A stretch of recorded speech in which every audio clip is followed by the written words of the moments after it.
Olá, amigos. Estamos iniciando o programa Esclarecimentos Oportunos. Lembramos sempre que este programa é uma realização da Sociedade Espírita Francisco de Assis, casa sediada na cidade de São Paulo. Como sempre conosco, Milton Felipelli. E aí, seu Milton? Muito bem, estou bem, muito obrigado e disposto aqui ao seu lado para mais um programa Esclarecimentos Oportunos. Agradecer a todos que têm inscrito para o nosso programa, fazendo perguntas, observações, ponderações, e isso realmente gratifica aquele que se propõe a divulgação da doutrina espírita em um programa com esse feitio que nós escolhemos. Desejar a todos que os bons espíritos nos ajudem sempre. E as sugestões também nos auxiliam aqui no trabalho, nos temas aqui que a gente aborda, né, meu? É o motivo. E um dos que nos foi encaminhado, Milton, aqui, diz o seguinte: o que é uma aparição segundo a doutrina espírita? E aí a gente deixa aqui como sugestão a leitura para esse tema no Livro dos Médiuns, no capítulo 6º, itens 101 e 102. Cujo subtítulo é exatamente esse: Ensaio Teórico sobre as Aparições. É, isso aí. Então, para quem quer conhecer a doutrina espírita, fica a sugestão aí do tema, né? De isso estudo, mesmo, né? Isso mesmo. Olha, nós não estamos aqui falando de fantasmas, né? De aparições fantasmagóricas. Estamos falando aqui de algo real, concreto, que se apresenta e o Espiritismo, então, desenvolve a sua teoria pela observação. Embora Allan Kardec tenha oferecido esse subtítulo, Ensaio Teórico sobre as Aparições, é necessário dizer que, como ele era um observador muito atento, persistente, cuidadoso, ele se torna, nesse caso, um verdadeiro cientista, porque ele vai fazer, além da sua observação, ele vai fazer uma pesquisa circunstanciada de como as pessoas realmente veem essas aparições. Então é natural que ele comece por explicar o que são aparições. Ele fala inicialmente das aparições em sonhos. Quem aqui algum dia já não disse: olha, o meu pai, a minha mãe, meu irmão me apareceu em sonho? Ou quando eu estava dormindo. E por que a pessoa diz isso? Porque houve uma aparição mesmo, não há uma palavra para substituí-la. E dessa forma, o que se pode imaginar é que um espírito, de alguma forma, teve uma relação com outro espírito, só que esse está encarnado, em estado de sono, se desprende o que está encarnado, e o outro, como já está desprendido mesmo, porque não está mais encarnado, pode se relacionar. Às vezes existe uma relação de comunicação, intercomunicação, e muitas das vezes só a aparição se apresenta. Só que existe um detalhe que eu pretendo ainda no nosso programa dizer: quais são os motivos pelos quais existe uma aparição, ou melhor dizendo, por quais motivos um espírito aparece ou se faz representar para alguém.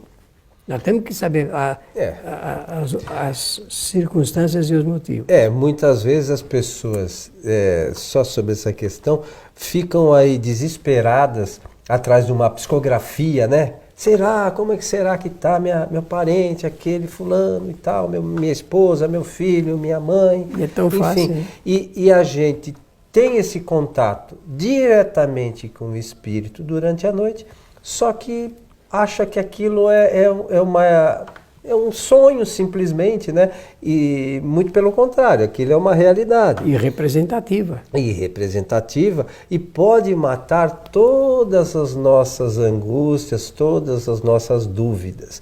E a gente fica buscando, preciso ir no centro, tenho que receber uma psicografia.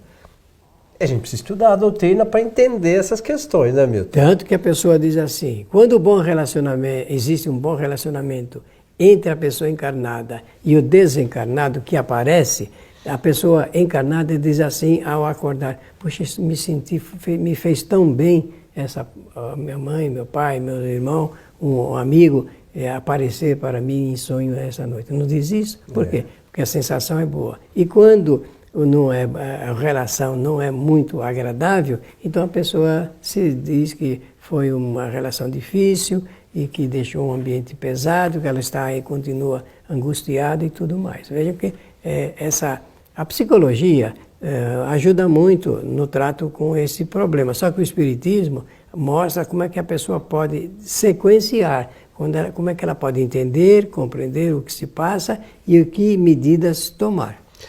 Ideal também é que as pessoas se preparem para dormir, né, Milton? Simplesmente vou dormir e cai na cama. Olha, eu gostaria, já que você tocou no assunto, porque nós vamos ter que dizer o que Kardec apresenta aqui, de dizer o seguinte: quando nós escrevemos o livro Viver e Vencer, que a editora Letras e Textos, da qual você é diretor, fez agora a publicação da segunda edição, com a capa melhorada, mais alegrinha, um dos capítulos lá foi esse, dizer como uma pessoa deve se preparar para dormir, o que representa o estado de sono, de sonhos. Então, nesse capítulo, a gente mostra a proposta doutrinariamente espírita de como se preparar para o estado de sono. Agora, voltando aqui ao que Kardec, eu quero propor a você, nós fazemos um comentário do que Kardec fala no item 102. Nós falamos um pouquinho do 101 e ele vai dizer o seguinte, Coelho: as aparições propriamente ditas se dão quando o vidente se acha em estado de vigília. Agora ele já não está falando mais do sono ou do sonho, mas vai dizer quando uma pessoa vê uma aparição quando ele está em estado de vigília, acordado e com todas as suas faculdades em latência, não é? Está em aplicação. Então, ele usa a palavra no gozo da plena e inteira liberdade das suas faculdades. Essas aparições, segundo Kardec, se apresentam sob uma forma vaporosa e diáfana. E é verdade isso, porque os videntes, eles revelam isso. Existem casos de fotografagem, é assim que fala. Quando tira a fotografia, o ato de fotografar, quando se tira a fotografia, porque alguns pesquisadores fizeram isso, de quando existe a aparição. Ela é vaporosa, portanto, já existe aí a composição fluídica. Não é num estado assim muito concreto que nem da materialização. Materialização, o espírito se materializa concretamente, por inteiro, podendo ser tocado. Existe até, nós já falamos isso em programas anteriores, até medir pulsação, se toca, se percebe calor, temperatura, mas nesse caso aqui é só... Por isso que os desenhistas, os que trabalham com a arte, eles fazem o espírito dessa forma de fantasma, porque é tudo vaporoso, porque é assim que os videntes revelavam o aparecimento dos espíritos. E ele usa a expressão, Coelho, a sua forma vaporosa e diáfana, quer dizer, quase desaparecendo, né? Quase fluidicamente mesmo. Às vezes, em geral, às vezes uma vaga e imprecisa. A princípio é quase sempre uma claridade esbranquiçada, cujos contornos... Por que eu estou falando isso? Porque tem muita gente que está nos vendo e ouvindo, e por certo já está se lembrando de quando apareceu algum espírito para ela desse jeito, cujos contornos pouco a pouco se vão desenhando. Então, tem alguns que revelam que começou a aparecer a cabeça primeiro, depois o tronco, os membros, e aí foi, pouco a pouco, tendo essa figura diáfana aparecendo. Algumas assustam. Eu já vi pessoas falarem que ficam assustadas quando existem essas aparições. E outras, elas recebem com naturalidade. Aparece mais nos comentários a parte, vamos dizer assim, do tronco para cima, né? Nunca aparece muito bem as pernas, né? Nem os pés. E o espírito, quando caminha, parece como uma sombra andando, né? Então, é uma coisa característica, né, própria da condição do espírito. Do espírito na formação fluídica. Porque, não, no fundo, ele se apresenta como ele quer se apresentar. Essa é uma questão importante, né? Ele se apresenta porque é a vontade dele, ou se mostrar bem nítido, ou para caracterizar a sua identidade, ou então para sugerir apenas que ele está passando por ali. Se ele quer definir a sua comunicação em torno de pensamento, com certeza, além de aparecer, ele pode projetar o pensamento e a pessoa ela recebe esse pensamento com certa intensidade. O fato interessante e importantíssimo dessas questões estão relacionadas, às vezes, a como os espíritos se mostram, né? Existe e aqui tem o comentário, mas lá na Gênese também, no capítulo de fluidos, tem um item que trata da fotografia do pensamento, que mostra como o espírito, por vezes, se apresenta com os sinais característicos, né, vidas anteriores. Ou daquela vida que a pessoa que está vendo conheceu, né, para poder identificar, ou pode se apresentar com qualquer outra encarnação. Mas o fato que eu acho relevante, e a gente precisa estudar um pouquinho a doutrina para não se perder nas conclusões que a gente tira sobre essa questão, é mais ou menos o seguinte, como diz aí. Então, por exemplo, se o espírito não tinha uma perna, ele se apresenta para você sem essa perna. Faltando uma perna. Não é que o espírito não tenha perna, é a maneira pela qual a gente vai conseguir identificá-lo. Então, por exemplo, às vezes que é importante, às vezes o que a gente comenta aqui, para as pessoas não confundirem o estudo depois. Então vamos imaginar, você lembra aquele caso daquele filme do vigilante rodoviário? Sim. Que tinha o cachorro e que tinha um carro? Então, se aquele espírito for se apresentar para alguém querendo mostrar que era ele vai se apresentar com o cachorro e com o carro. Para quê? Para que seja identificado.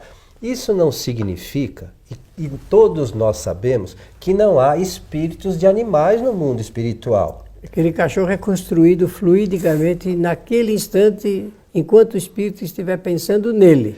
Exatamente. Então, essas coisas que a gente tem que entender. Outras questões são os sinais característicos. Então, por exemplo, como eu já disse, se o espírito não tinha uma perna, ele vai aparecer sem a perna, fluidicamente.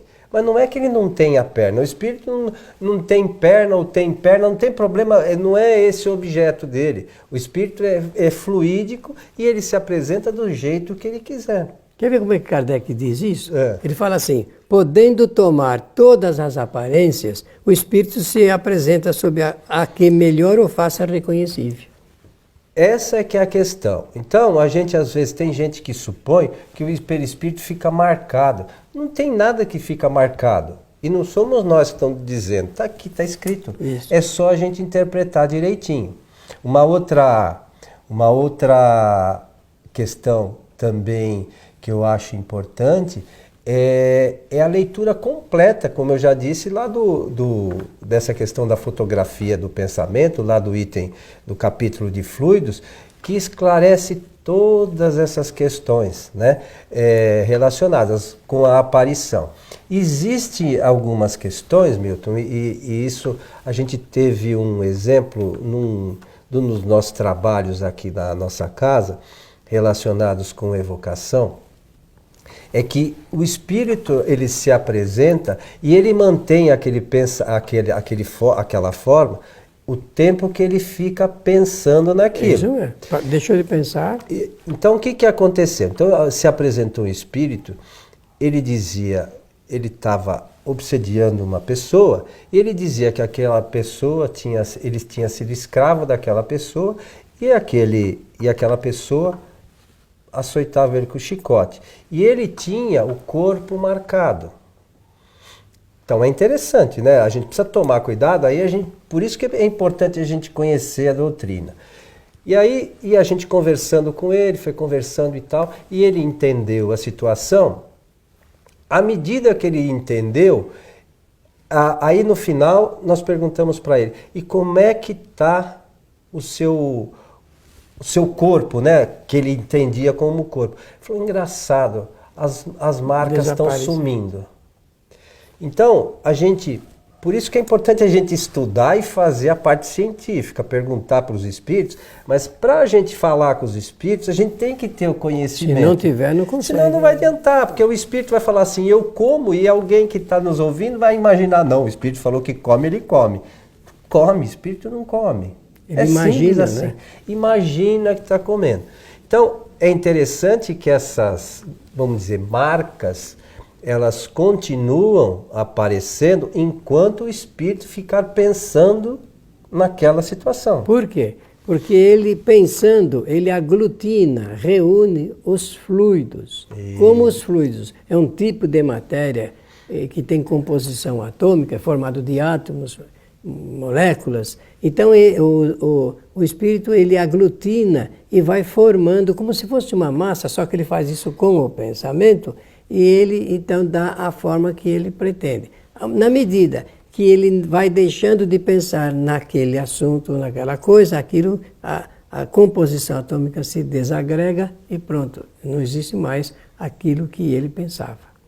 E é simples assim, mas a gente precisa estudar para entender essas questões relacionadas com a aparição. Né? Sabe o que é que eu descobri quando era jovem, com Allan Kardec? Que na medida que a gente vai andando, por exemplo, numa rua, e você vai pensando várias coisas, você vai formando várias coisas com o pensamento, fluidicamente com o pensamento. Vai criando, são criações fluídicas que a gente vai criando. Só que deixando de pensar em uma determinada coisa e pensando em outra, aquilo que você pensava anteriormente se desfaz.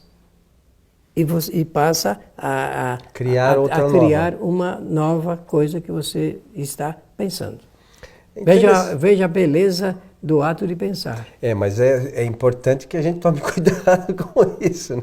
Porque a gente pode pensar nas coisas mais diversas, absurdas, né? E absurdas. Então, coisas... precisa tomar cuidado com o que a gente pensa, porque o nosso pensamento às vezes pode nos trair, né? Por que é importante pensar no que o Antônio Coelho Filho acaba de dizer? Porque como nosso pensamento ele permite as ligações, as conexões com outros seres, outras pessoas que estão pensando, nós formamos uma verdadeira rede. E essa rede pode dar maior intensidade, eu vou falar agora em termos de força, maior força para o que nós pensamos. Se é coisa boa, ótimo, mas e se não for? A quem nós estamos nos Pode ligando, causar um prejuízo para nós? Pode. E outro detalhe, quanto mais nós pensarmos e direcionarmos o pensamento, fluidicamente nós atingimos os alvos que nós queremos. Interessante. Então, essa questão relacionada com fluidos e perispírito é algo ainda desconhecido de muitos, né? Tem algumas pessoas que escrevem algumas coisas relacionadas a isso, mas... A falta desse conhecimento aqui, que é básico... É complicado. A pessoa não leva o que está nas obras fundamentais em conta. Aí leva o que terceiros, né, outros espíritos e médiuns escreveram, sem levar em conta o que os espíritos superiores escreveram nas obras fundamentais. Foi por isso que eu disse que Kardec foi um pesquisador atento para essas questões, e o que ele escreve aqui, porque o conteúdo, o fôlego que ele tem de apresentar assuntos sobre esse tema é muito grande. É muito grande, o que demonstra que ele fez muita pesquisa de verificação. É a parte científica que a maioria ainda não se preocupa muito, entende, por exemplo, que eu acho, é uma opinião minha aí, Milton. As pessoas tratam, por exemplo, como o trabalho de desobsessão, né, que muitas casas fazem, como algo assim, ai, vou ajudar aquele espírito, tadinho. E acha que muitas vezes só o fato de o espírito falar que está ali, os problemas acabaram. Primeiro que não acabaram. O espírito precisa ser esclarecido mesmo, porque senão não adianta. Ele vai continuar com aquele pensamento. Né? Ele precisa ser orientado e entender o porquê que ele está enfrentando aquele momento. Não é isso? A terapia desobsessiva parte do conhecimento que o espírito adquire em relação ao que ele faz e em relação à vida. Mas para isso, mais uma vez, a gente tem que conhecer as bases doutrinárias para poder orientar esses espíritos. Senão não tem jeito. Senão não vai adiantar nada. E a gente moral vai... também, né? E a condição moral, no caso uma vez, num dos trabalhos, uma pessoa, eu estava participando, a pessoa falou para o espírito assim, não, mas você não vai voltar mais lá. O espírito riu. Falou, se esquece da lei de livre-arbítrio, eu faço o que eu quiser. Então, até para a gente conversar com os espíritos, a gente precisa entender a doutrina. Não é simplesmente, ai, fulano é tão bonzinho, isso não vai resolver. Eu sinto muito em dizer, e conversa com os espíritos e perguntem. É isso, meu amigo Isso Milton. mesmo. Muito bem. Chegamos ao fim aqui das aparições, dos né? comentários sobre esse assunto, fechando o livro e para desejar a todos que os bons espíritos nos ajudem sempre. Lembrando aqui mais uma vez, a sugestão de leitura está no Livro dos Médiuns, capítulo 6, itens 101 e 102. A você que esteve conosco, o nosso abraço e até o nosso próximo encontro.